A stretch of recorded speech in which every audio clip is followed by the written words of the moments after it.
Kaya dito makakadaan ba to? Yan. Mababa na. Hindi malalim. Mabanas yan ha. O mga par, sa video na to, samahan nyo akong magmotor mula Gatbuka hanggang Malolos. At titignan din natin kung may mga bahana sa mga kanto-kanto na dadaanan natin. Hindi pa nga ako nakakalabas dito sa Gatbuka, binugad na agad tayo ng baha. Pero dito sa Gatbuka, ito talagang parte na to yung laging binabaha agad eh.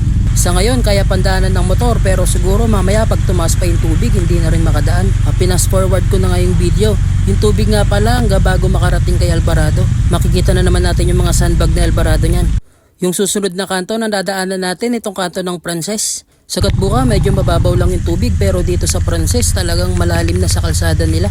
Isipin mo paano pa yung mga bahay na nandun sa dulo, talagang lubog na talaga. Dinaanan ko na nga rin tong looban ng Kalumpit. Paglagpas ko nga ng tulay, kumaliwa na rin ako dito. Sigurado ko may mga tubig yung madadaanan ko dito kasi lagi ring nilulubog tong lugar na to eh. Ayun na nga, hindi ako nagkakamali. Dito sa may tapat ng Metrofit, ayan, tingnan nyo yung baha, may tubig na din. Talagang grabe yung mga baha dito sa Kalumpit. Buti na lang tinaas nila yung daan dito sa may ospital kaya hindi na baha. Pero dito sa baba ng daan, ayan, ang dami ng tubig. Talagang lubog na din. Bukod sa baha, pinoproblema talaga din yung kalsada dito sa Kalumpit kasi sira-sira na. Isipin mo kung gaano kadelikado yan sa mga sasakyan, lalo naman sa mga motor. Ito pa oh.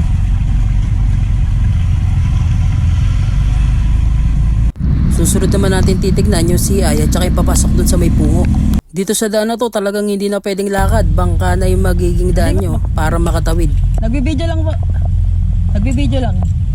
Ayan, kala ni kuya sasakay ako. So yung CI kasi tinaas na nila kaya wala na masyadong baha. Ayan na naman tayo mga par, sira na naman yung kalsada natin. Ba't kasi hindi pa ginawa to nung wala pang ulan-ulan? So ayan yung itsura ng ilog sa Bagbag. Parang lahat ng tubig pumupunta na sa Agonoy kasi dun papunta sa Agonoy yung Agos. So ito yung itsura nila. May tubig na rin naman sa kalsada pero banda dun sa dulo parang wala pa. Hindi ko lang alam sa bandang dulong-dulo talaga kasi hindi ko naman mapuntahan. So diretso pa tayo. Ang susunod natin madadaanan ay ang La Residencia. Grabe tong butas na to par. Kahapon meron tumalbog na sasakyan dyan. Hindi niya napansin kasi puno ng tubig. Parang pantay lang. So pasukin natin yung Lares. Ito yung itsura ng Lares ngayon. Kung titignan nyo, bahang-baha na rin. Mas lalo yan sa dulo. May mga nakita akong naglalakad halos hanggang tuhod na nila yung tubig. Ganun kataas yung tubig dyan. Mas lalo dun sa dulo, mas malalim. Tsaka mga par, di nyo ba napapansin? Parang yung mga subdivision ngayon dito sa kabahan ng MacArthur, yung binabaha. Itong Wilcon dito sa may Kalumpit, suking-suki ng bahayan. Sana di nakagaya nung isang taon, talagang yung kalsadang nakikita nyo na yan, talagang puno ng tubig yan. Pero ngayon hindi masyado. Kaya sana wag nang tumaas at tumupa na yung baha.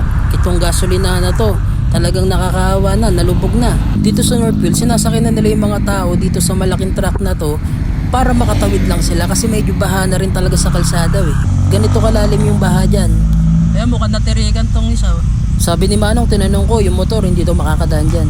Nagdire-diretso pa nga tayo at nakarating na tayo dito sa may Cabanas. Pagdating talaga dito sa Baguio, walang sosyal-sosyal, kahit Cabanas, binabaha. Kaya dito makakadaan ba to? Yan. Mababa na. Hindi malalim. Cabanas yan ha. O, papunta nga pala akong Grand Royal dito. Talagang dami na namang sirang kalsada. Bakit ba dito sa Bulacan, napakaraming sirang kalsadang kagaya ng ganito? Lagi naman ako may nakikitang gumagawa ng kalsada, pero yung mga sirang ganito parang hindi inuuna. Akala ko itong Grand Royal hindi binabaha, pero yung kalsada nila lubog din. Nung pauwi na nga pala ako, biglang lumakas yung ulan. Dito na nga pala ako dumaan sa Sulipan, pauwi sa amin sa Kapalangan. Baka kasi lumaki na yung tubig doon sa Gatbuka, hindi na ako makadaan eh. Kaya para sure, dito na tayo at para makita rin natin kung gaano nakataas yung ilog. Laki na ng ilog, huwag ka nang tataas, baka pumunta ka pa sa amin. Ito nga pala yung tulay, papuntang Alauli, tsaka Tabuyok. Taas ng ilog oh.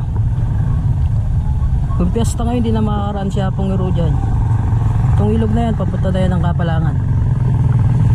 Sana wag na lumaki yung tubig kasi mahirap din naman kasi mag-akot, mag-aakad ka pa ng mga gamit. Grabe yung ilog oh, nakakatakot, napakataas ngayon. Bago nga pala ako umuwi, dumaan na muna ako dito kay Apong Iro. Kaso dito lang ako sa labas kasi basa ako. Sige, yun lang mga par. Salamat, ingat po tayo lahat.